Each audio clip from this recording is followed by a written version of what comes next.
Go for it now. You're young. Start a company. This is America. Absolutely chase your dreams. All the shots you don't take, you miss. Okay, hold on. Anyone who's telling you to start a company without a solid idea of what you're doing is already rich. Okay, in today's Office Hours, we discuss income inequality and CEO pay, whether to leave your stable job and chase a startup dream, and the value of community colleges. I have not heard or seen these questions. Question number 1. L from Pennsylvania on Reddit. They ask, in 2024, median CEO pay rose 9.7% to $17.1 million. Median employee raise rose 1.7% to $85,000. That's roughly a 200-to-1 ratio in CEO earnings to employee earnings. In the 60s and 70s, presumably a time where MAGA thought America was great, it was much closer to 20 or 30-to-1 per the Economic Policy Institute. Seeing stuff like this and hearing working class Americans more concerned with identity politics than the massive disparity in compensation between wealthy executives and the working class drives me insane. What can we do to make this issue more well-known and understood additionally, and what can we do to address this disparity in earnings? I think it's insane. I think income inequality, my entire investment strategy is pretty much income inequality. I'm like, okay, certain companies have more access to cheaper capital and running away with it. I only invest in companies that I see are probably either a monopoly or some sort of strange left for dead company that might offer a 10 or 20x return. And also I've been buying a lot of real estate in very kind of Tony areas, London, Palm Beach, Aspen, and New York, because I think that essentially really, really wealthy people are the most boring or homogenous people in the world. And they all want to live in one of 5 places: Dubai, London, Palm Beach, New York, or Aspen. But it's insane. And part of it is CEO compensation. And first, let me tell you how it happens. And 2, what I think we should do about it. Okay, what happens? I've served on the compensation committee of boards that decide the compensation for the CEO. And this is very sensitive because obviously the CEO is usually there for money and knows what his or her buddies are making as CEO of their competitor. And they're very sensitive about it. And it's taken them a long time, and they're very talented to get to the Iron Throne, and they want to get paid really well. And also, compensation committee members don't like to actually do any real work. So we hired this firm called Towers Perrin, or another compensation consultant, and the compensation consultant comes in with the following: a bunch of data on, say you're on the board of the New York Times. I think was I on the compensation committee there? I don't know. Anyways, they bring in a bunch of data that says, okay, this is a $5 billion media company. $5 billion media companies, here's the range. Here's the lowest paid CEO. Here's the highest paid CEO of a $5 billion media company. And then the CEO will try and stuff in new media companies because those compensation levels are much higher. He or she usually gets to decide who they hire. And so it's a bit of a racket. It's a bit of an inside job. And this is what happens. At the 50% level, that's where the average CEO of a $5 billion media company, that's what their compensation is. And psychologically, what happens is the following. Despite the fact that the average pay of a CEO of a $5 billion media company is really great compensation, we think, well, Janet Robinson, who was our CEO at the time, is trying hard and she's smart and we want to send a good signal and keep her motivated. So despite the fact that she's a fairly mediocre CEO, in my view, at the time, and shooting everyone who potentially could be the next CEO because of her insecurity, that's a sign of a bad CEO. We're going to pay her at 60%, not at 50%. And you think, well, that's no big deal. Pay them slightly above average. But if you're paying someone 20% more than average, that means every 3.5 years, you're doubling their compensation relative to the average of an already really well-compensated group of people. As a result, the CEO compensation has skyrocketed, absolutely skyrocketed, whereas employee compensation, per your statistics, has not really accelerated. Now, here's the issue. What do you do about it? I don't think you can put caps on compensation. I think that's socialism. I don't think it works. What I think you can do is the following. We need a more progressive tax structure. I think it's okay that CEOs make tens of millions or hundreds of millions or sometimes even billions. If the CEO is really adding that much value and creating that much shareholder value, I remember when Mickey Drexler made $1 billion at the Gap, I'm like, he deserves it. He's created so much shareholder value.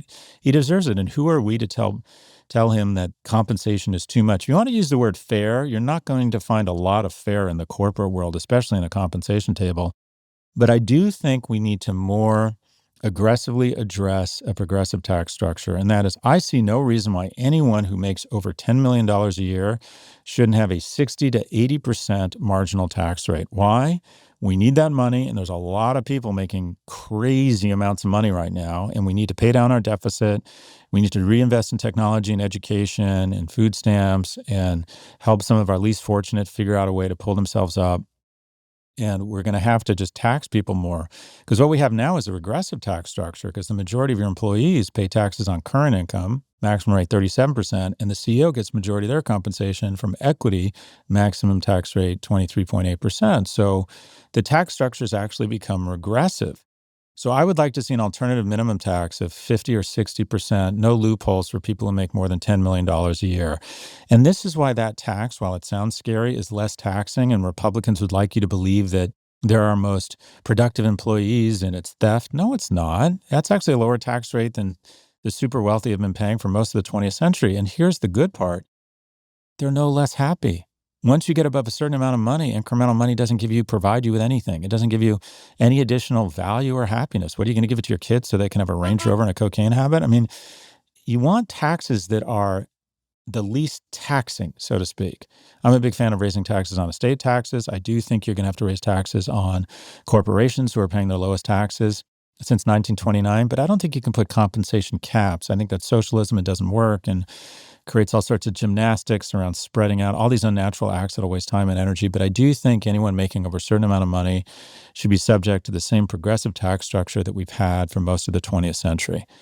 Appreciate the question. Our second question comes from Papaya Melon on Reddit. I'm a 23-year-old engineer working in the aerospace industry at a Fortune 500 company. On one hand, I find that I have a good job that I could maybe rise up in, have great friends and a great family, all while living in one of the most beautiful places in the world. On the other hand, the job is very unchallenging, and I find myself wanting to go after my startup dream to chase that challenge. I feel that at my age and skill, my risk tolerance is very high, and I should be going after the startup dream, but I struggle to identify if that's really what I want to do, or if that's just conditioning from the internet and that I'm not doing enough. Do you think that a young 20-something should throw caution to the wind and bet on their ability or value the growth opportunity and comfort that corporate America provides? This is what the passe internet answer is going to be, and is going to be, go for it now. You're young. Start a company. This is America. Absolutely chase your dreams. All the shots you don't take, you miss. Okay, hold on. Anyone who's telling you to start a company without a solid idea of what you're doing is already rich. And here's the thing. We romanticize entrepreneurship and we diminish unfairly the power of the U.S. corporation. The greatest wealth generator in history is the U.S. corporation, and it sounds like you're at a good one. So I would be very careful before leaving that seat. If you're making good money at a good company and doing well, they're going to have no trouble replacing you. There's going to be a lot of applications that come in for your job. Now, as someone who started 9 companies, if you have a co-founder, if you have an idea, if you have a small company that reaches out to you and they already have traction, I actually think the sweet spot of upside on a risk-adjusted basis is not being the founder of a company, because there's just so much infant mortality and hooking up the printer and finding money and trying to find those first few employees. I think the sweet spot is being employee kind of 10 to 50, because some of the risk has already been starched out. A lot of the people who work at Prof G were joined L2 after the first few employees. So they kind of knew it was working. They kind of knew we had some level of product market fit, but it was still early enough that they got a decent chunk of equity. I think that's the sweet spot. If you want to start a business, start it before you leave. And that is, have a company or have people who've already kind of started it and it sort of works. But just deciding to take off with a backpack and come back and start a company and give up a job, time goes fast. And I think there's a really decent chance that 2-3 years into it, you look back and think, I probably just should have stayed at that company and banked some money. If you're not challenged at work, then what I would suggest, if you're good, is you have a transparent conversation with your manager in your review and say, I like it here, be appreciative, be thoughtful, but I'd like some more challenging work. I'd like to challenge myself and push myself. And if it's a good company, they're going to find the type of work that challenges you. So in sum, we romanticize entrepreneurship and people don't appreciate how great it is to have a big platform that pays for you to have that mole removed. And you can make a lot of money Corporations are a great place to get rich slowly, and time goes fast. And if you're maximizing out your 401k and getting equity participation and they like you, I would think about trying to find a more entrepreneurial culture or more challenging work within that organization. But again, these are very personal decisions. One thing I would definitely recommend doing is assembling a kitchen cabinet of kind of sober people who know your situation, know how important economic security is. And if you find an opportunity that you can bounce it off of, because sometimes it's hard to read the label from inside of the bottle, and anyone who just hears the question and answers one way or another isn't being very thoughtful. It depends on your situation at work. It depends on your opportunities. Quite frankly, it depends on how much money you have. If you have rich parents you can fall back on, sure, you can be more risk aggressive. If you just had your second child and your spouse isn't working, it's very hard to give up that steady salary. So, but again, a big theme here is we have a tendency to romanticize entrepreneurship and not appreciate how powerful the U.S. corporation is. Congratulations on all your success. It sounds as if you're doing really well. On to our final question. Hey, Professor Galloway. Patrick here from New Hampshire. I've spent over 25 years in higher education, mostly at public universities and colleges. I have been a student, an RD, an adjunct, and a dean, but now I'm a community college administrator. You often focus on the overly rejective schools, the elites of the world, if you will, and how they need to evolve and are not. I'd love to hear your take on the rest of the iceberg, community colleges. We serve almost half of the undergraduate population, quietly, efficiently, and without a marketing budget that rivals a Marvel film. In a future driven by ROI, relevance, and access, and where education is critical to the nation's success, where do you see community colleges fitting in? Thanks. What a great question. And also, you press on soft tissue. I'm a little defensive because you're right. Find yourself getting a little offensive, it's usually because whoever's asking you a question is right and it's touched a nerve. And I don't speak nearly enough about community colleges and the Cal State system. I'm very involved at UC. I went to UC Berkeley, I went to UCLA, and I talk a lot about the UC system. But sort of the hero of California is the Cal State system that is the biggest grantor of Pell Grants, meaning they're educating more kids from low-income households. And it's a great way.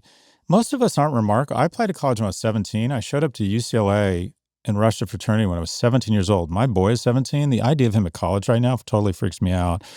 And within like a couple of weeks, I got too fucked up, fell, was in the emergency room, barely got through my freshman year, almost got kicked out of school. I was on academic probation because I couldn't handle the temptation of alcohol and sports and being away from home. And everything ended well. It turned out okay. Maybe that was part of the learning process. But community colleges, and there's sort of a chance to marinate a bit. Not the same. First off, I love the fact that they have much lower admission standards and much lower cost. That is where higher ed needs to go. Anyways, according to the U.S. Department of Education, there are 1,022 community colleges in 2021, making up 28% of U.S. colleges participating in federal aid programs. Nearly 9 million students attended community colleges, accounting for 44% of all U.S. undergrads. Most 72% attended part-time. Average in-district tuition, love this, $3,300, and 32%, a third, received Pell Grants. 13% took out federal loans. My roommate, my junior year in college, a kid named Mike, went to junior college first, and he was one of the more impressive people that I went to college with. And he had gone to community college for 1 or 2 years. There was a ton of kids in the fraternity at UCLA who were like, okay, I didn't get 1,600 on the SAT. Maybe I'm helping my parents out. Maybe I don't have the money right now, whatever it is. So I'm going to kind of marinate, if you will, and go to community college. I think that there's a huge opportunity in role for community colleges. What I would like to see is, essentially there's kind of a trade here, and that is colleges become so expensive that there's sort of a community college arb. What is that? Rather than going to USC, which costs probably $100,000 a year when you take on tuition and living costs, you go to community college for 2 years, which costs a lot less. And basically, you cut the total cost of your four-year education by a third, maybe even a half. Now, having said that, you lose a lot because you don't have the same momentum and the same friends and the same kind of four-year experience. But at the end of the day, if you don't have the money, it's a pretty good arb. It's also a chance to get into a really good school. One thing that's wonderful about our elite schools is they do take in a lot of transfers. And if you show you can operate well in the academic environment at Santa Monica Community College, where I was going to go had I not got into UCLA the last minute, UCLA likes that. And they say, well, clearly you can operate in an academic environment. If I were going to say, all right, where does Governor Newsom need to allocate more or less funds? I hate to say this. the University of California has people like me donating millions of dollars. The Cal State system, because it's not as sexy and people don't brag about naming the new wing at Santa Monica Community College, it doesn't get nearly the philanthropic giving because it's not as prestigious and doesn't tickle rich people's egos. But that is really where the greatest return on investment right now.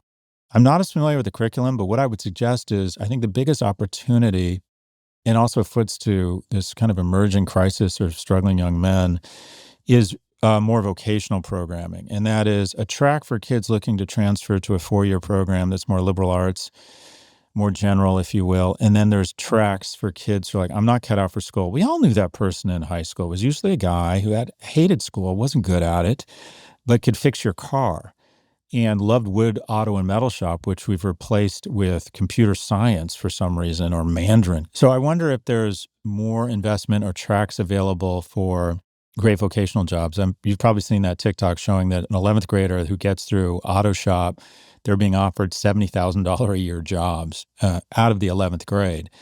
So I wonder if the role of vocational programming that foots to the economy, where we're supposedly going to have somewhere between 7 and 11 million open jobs in the vocations, the skill needed to install energy-efficient heaters, fix an EV, build a nuclear power plant, specialty construction, specialty nursing, healthcare, all a long-winded way of saying, I think you're doing God's work, and I'd like to see greater resources. And if there's any suggestion I would make, and maybe you're already making it, is to not fall into this drunken, intoxicated elitism that you have to have a liberal arts education. There's great trades jobs out there that someone with 12 to 24 months in apprenticeship right away can put themselves on an on-ramp to a wonderful middle-class life. But again, I appreciate your good work. That's all for this episode. If you'd like to submit a question, please email a voice recording to officehours@profgmedia.com. Again, that's officehours@profgmedia.com. Or if you prefer to ask on Reddit, just post your question on the Scott Galloway subreddit, and we just might feature it in an upcoming episode.